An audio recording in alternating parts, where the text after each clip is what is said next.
Yeah, I don't think you can solely blame that news. I think there's a plethora of factors. We've had. I think people are trying to attribute various reasons, including, thin liquidity. You have a Japanese holiday today. There's algo trading platforms. Whatever you want to call it. The weak data in China yesterday with the Caixin PMI coming in softer than expected in contraction territory. It's all led to a risk-averse tone. Obviously, that's beneficial for the yen.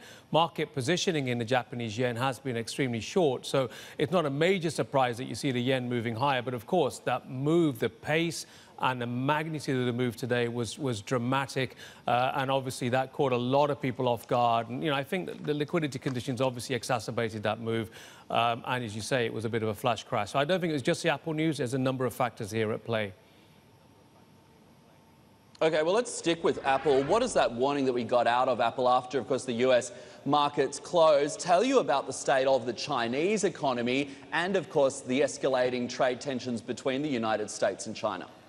Well, we know that China has been slowing down for some time. I mean, the economy peaked, in fact, probably even over a year ago. So it's not new news. Of course, the pace of weakness has been intensifying. China has been trying to push through stimulus measures, both fiscal and targeted easing measures. I think that's going to continue, especially given some of this recent weak data.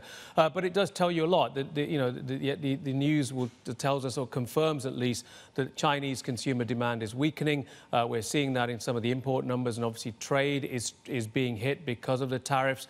There's some hope, perhaps, that a deal could be on the table with the US.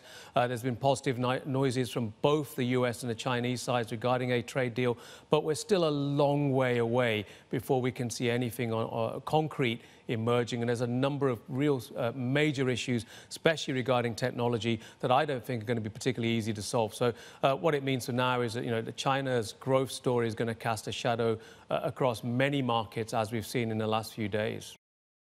Hey everybody, it's Hadley Gamble from our new CNBC Middle East Bureau in Abu Dhabi. Thanks for stopping by. Now, to watch more, you can try one of the videos that just popped up on your screen. And don't forget to subscribe.